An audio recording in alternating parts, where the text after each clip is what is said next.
nari narasezeranyije ko nzaba umuhanzi ukomeye ubu koko bizanyura insinzi. We mukarage enda ndi kwibaza rishaho ngaho ariko gashobora kuba gafite ubusango. Ana mwiza umva budigoma tajya kwiba tajya kwangiza kona wapi bene twange natwo ariko ana mwiza ubizi ihene zose ebyiri mfite nizo zishobora kuzampindurira ubuzima koko zikandiraho amafaranga yajya kwikodera ndiri ikibazo gikomeye cyane. Eda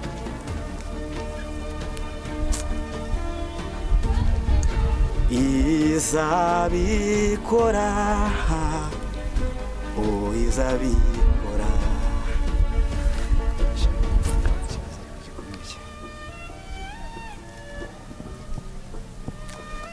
reka nizeye Imana yawe nizabikora ariko Mana uzamfashe izi hene nubwo ari ebyiri tukaba tukina duto basi bizagire igihe bincira inzira. Mfite ikibazo gikomeye ziko nzaba umuhanzi ukomeye kandi nzabigeraho. Haleluya nzajya no muri gospel ariko buriya njye nkunda ibintu by'Imana ariko kubera ko ndi kumwe nawe Mana ndizera ko nzabikora. Uzabikora nzabigeraho uzamfashe ubuzima bwanjye uzaba impamo.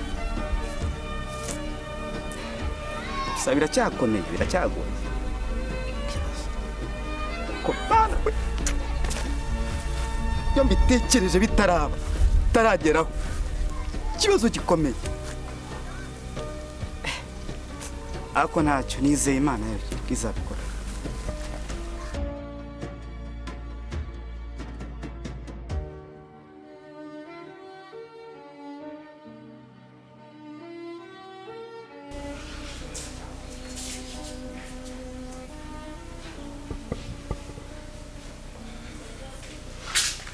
Babe. Hey. How are you? Mko. Meza. Ashima kabisa. Meza. Meza. Kwa jamii ya Musa. Sure. Satan. Sawa ya kusichana gusa. Nagize ngo ikindi kibazo bagizemo iretse gucukoza mu kanwa. So babiteye.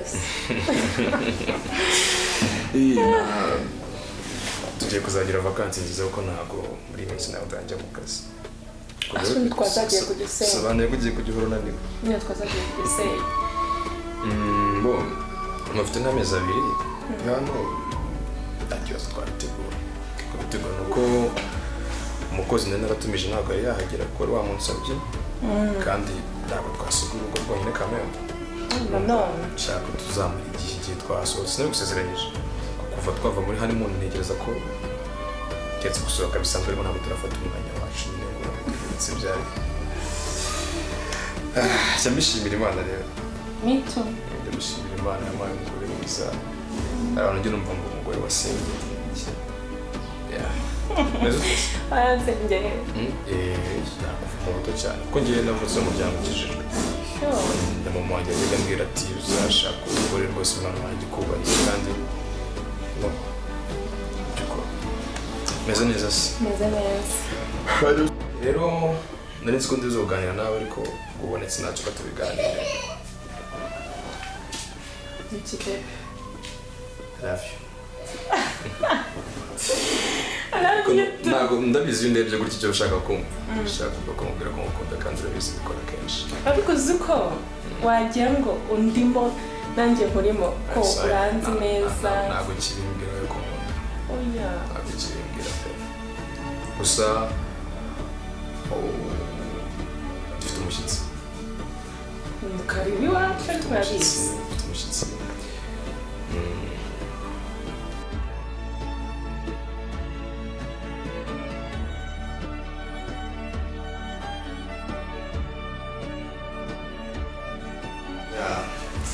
Ndabizi ko nta muntu ujyana kwa karibani wacu ko tugira inshuti nyinshi buriya naje kwibona n'abantu bajya babimbwira ati mu rugo zigendwa kabisa ya mama wanjye araza kudusura ire bimbwiye wa gatanu ushize ariko ntibyamukundira hari ibyo ngo aragitegura arabizi afite amatungo afite iki nyine nibyo mu cyaro ntabwo biba byoroshye kuko bisaba ko ashaka umuntu umusigaraho ku matungo ya rero ari mu nzira ze ko twavuganye gisinziriye nakwirirwa mukangura ko nuri byo kumwitegura hano biba bihari nta bintu byinshi abantu bo mu cyaro babizi ntabwo bakunda ibintu byinshi ubu ngubu byari nibyo natangiye atubwire ngo ashaka amateke rero ntabwo nari ndibitegura twari gukora ariko ibyo byiza kwitwara neza ndabizi ko yakwamaye mukunda nibyo okay byari ibyo ngibyo rero ntekereza ko kajya naze kwajya turamwakira wanzanira amazi ariko si uko umuntu utishimye come on babe urumva ntabwo nari ko ntabwo ari bose ariko no kwa mbimenye nabyo nta kibazo akaba ari kubyishimira I'm happy okay nzanira amazi nta kibazo nzanira amazi I love you too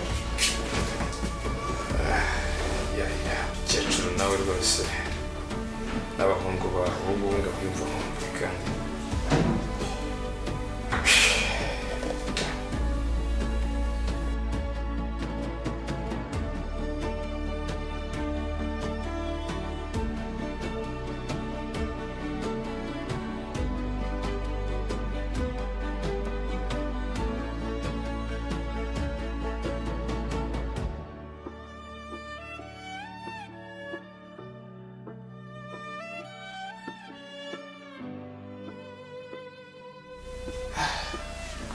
Espadroga nisi nyinshi umusaza sha numva gukira rubavu kabisa naraje numva gukira kuko nanjye maze iminsi mu biruhuko numvaga tuzabona ariko ntabwo nateganya ko nakubona uyu munsi kwe meze neza se meze neza sha umusaza ko ngwiriye mutana nkuriye kuri simu kabisa naye ndi mugenda mwizi karitsiye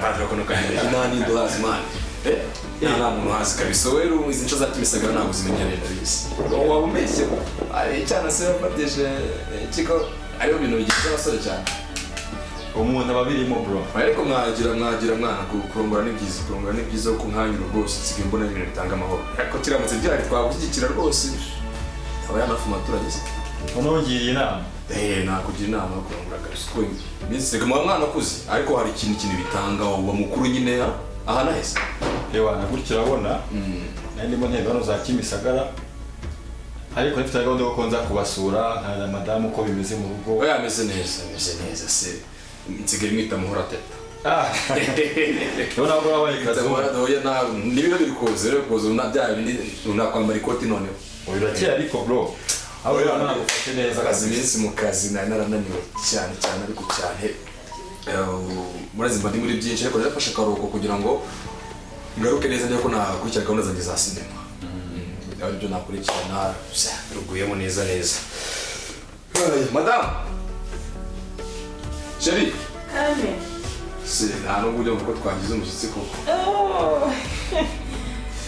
Padroga murabo neza umeze ute meze neza iminsi myinshi yego sawa bagana naye mba nirukanga muri Kigali nshaka ubuzima se ko wabyibushye ni ukubera Imana Padroga ntukambere usanze arimo arambwira ko hari umuntu yabengutse nawe abona ejo bundi twambaye ikoti shabura ukwezi uyabikore bitewe umushyana se ko subiza ko nakubera ntabwo umunsi kubona wambaye umushyana Padro rero usanze natwe turi amahoro kabisa amasaha akiri kare ariko rero uri umujama cyane turanyura ahantu tumwe kamwe nabihuriyemo si neza se ako muraberanye rero Padro kumenyera ubu ngubu mu bintu bya sinema ni munsi kumufasha cyane ariko twabikoranye n'urugendo runini ntekereza ko umunsi byakunze neza n'abari abantu batabyemera njya numva kuri eglise bavuga ngo nabaye kirara nyine bitewe ko ntabwo abantu benshi basobanukirwa ibintu bya sinema ariko uyu mugabo arabizi kandi turabikora cyane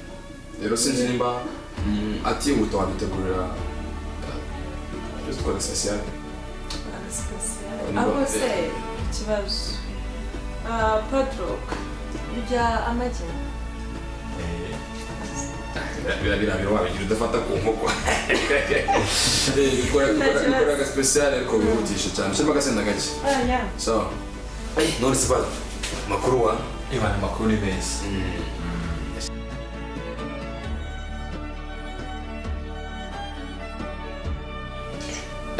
agatanga ari kuganwa kabisa noneho urabona ko meze neza kabisa amarira bakubura kuyahoza neza. Urakoze cyane. Andi makuru Ni meza. ati nubwo bitarakunda ariko nizera ko ibintu n'ibintu byacu cyane. Ako ufite igitekerezo. Yes. Ufite igitekerezo kijyanye n'ibintu byacu turi n'imwe bya sinema. Niyo mpamvu mwemera mani ubundi ngewe mu bantu bose twagiye duhura muri team niyo mpamvu ndakugumanye hafi nyine nk'inshuti kuko urumva kungurana n'ibitekerezo nta kibazo wambwira ntakumva bishoboka twabikora muri iyi minsi ndahari cyane. Urakoze. Urabona hano mu gihugu cyacu cy'u Rwanda ndetse no ku isi muri rusange hari impano nshyashya ziba zihari ariko ziba zitaramenyekana. Kubera iki? Kubera yuko abo zigomba guca ngo zimenyekane benshi ntabwo baba bahazi, ariko ngufite nayo turi kumwe twakora team.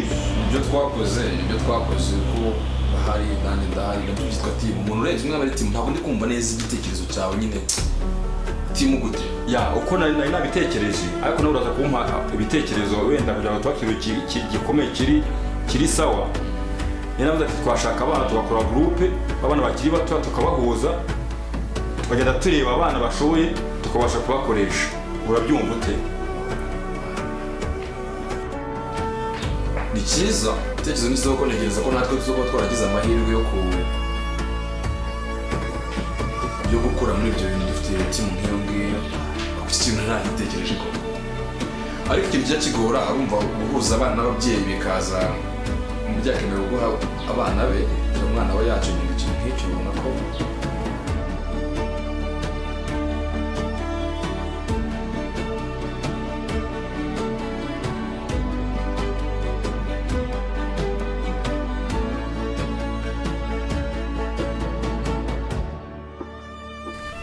Shari mu rugo mwatetse. Oya, nubwo uri kunyita Sharire, ariko umunsi umwe nzaba nitwa nde? Charles. Ngabonye. Oya, impamvu uri kunsebya kandi. Charles ise nibi. Mu minsi iri imbere nzaba umuntu ukomeye, nzaba ndi umuhanzi. Mwana mama, ukize wanyiza ntago nakwifuriza ibi ariko izo ni inzozi. Wabona umuntu urota ku manywa. Nawe mbona ari byo horamba we. Ntacyo reka ngusubize ikibazo warumbajije. Mu rugo hari n'ibijumba. Imwe mwaraye mutetse nijoro mvuye mu rugo mwirisemo nka bibi. Usigiyemo ibyo urarya nubwo nabonye birya w'inefu kuzangwa ntiwarya ibijumba ariko ubwo uzabikura he? Usko birajumba yambiriye mu ndara njya umva reka. Ndara kurya se ubona uzarya he? Yindira mbanze mbicyamo. Wewe muri cyamo mareketse ko nazategeza paka. Nibwo uzabona umuceri mu gihe nzaba narabaye cyane. Kandi ubwo nubicyamo baruzangurira umuceri. Nibwo nzarya umuceri warabaye cyamo. Musi nzaba nitwa Charles Sampana. Apana byose wari umaze kumpamagara. Ni Satani gushuka. Oya nta Satani ariko uvuye gusenga urariye. Mvuye gusenga pe ngiye nizera n'Imana. Ariko Imana ifasha wifashije. Wowe itoye uricaye wicaye hano imbere y'izi hene zawe hano mu karanaki. Ariko urabyemera ko ihindura n'amateka. Ese n'amazina. Ihindura n'amateka. Budigoma karakanye mwe. Abana bose twakuranye. Si babaye abakire. Babaye abakire. Ariko twarize twe tuzabigeraho vuga ngo kuvuka nabi uba uruvumye no kuvuga ngo turavumye kuba twarabyawe na mama Katira. Imana izobikora nibesha. Imana izobikora iyo Mana nibesha. Ninde wakuroze? Ninde se? Ntawe n'Uwiteka Imana yonyine ibinkoreramo. Imana simara yarakubwiye ngo reka nkubwire umwana wo kwa Felicien kubera ko abo bafite igipangu urumva si yakuza akigahambiza. Budigoma karakumweru. Nibyo zatahira. Wagirebera ku bandi bashuti bawe. Ubungubu bakubona nk'umushumba wirirwa uragiye hano nyogokuru nagishoboye gukora no kutugaburira ibijumba byawe. Ase reka nkubaze. No kudutekera imishogo. Reka nkubaze. Uzabiki. Nzabiki. Utekereza kuzakora iki? Yewe se reka ngiye ubuzima nzavamo ngiye kwishakira amafaranga. Uzajya kwishakira hehe?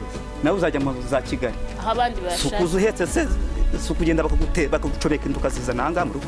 Hari ikindi kintu uzajya gushaka. Natwari ndarago namira nka mama wanjye. Nge sinze umve ngo wagiye iyo za Kigali. Uzemere ushaka uduce hano mu cyaro ntago hantu habuze ho gukorera.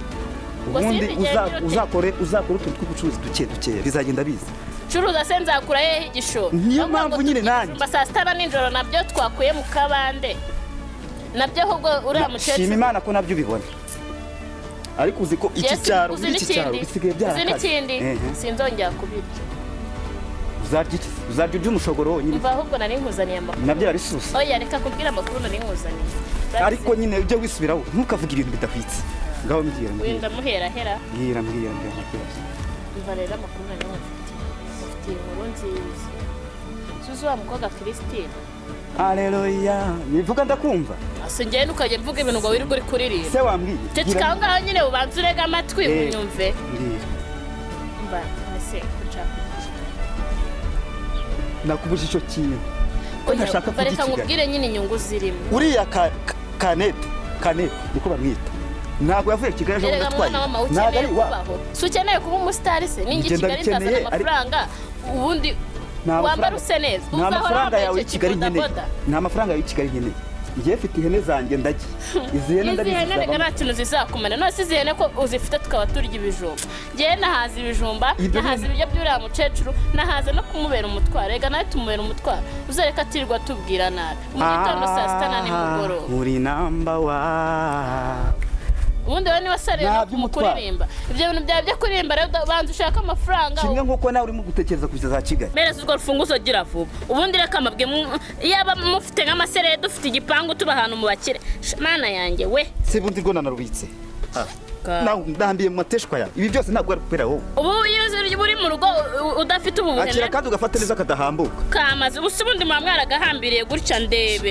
n'igisheke cyanjye kirashize genda nyine ujye kurya ibyo bijumba nta kibazo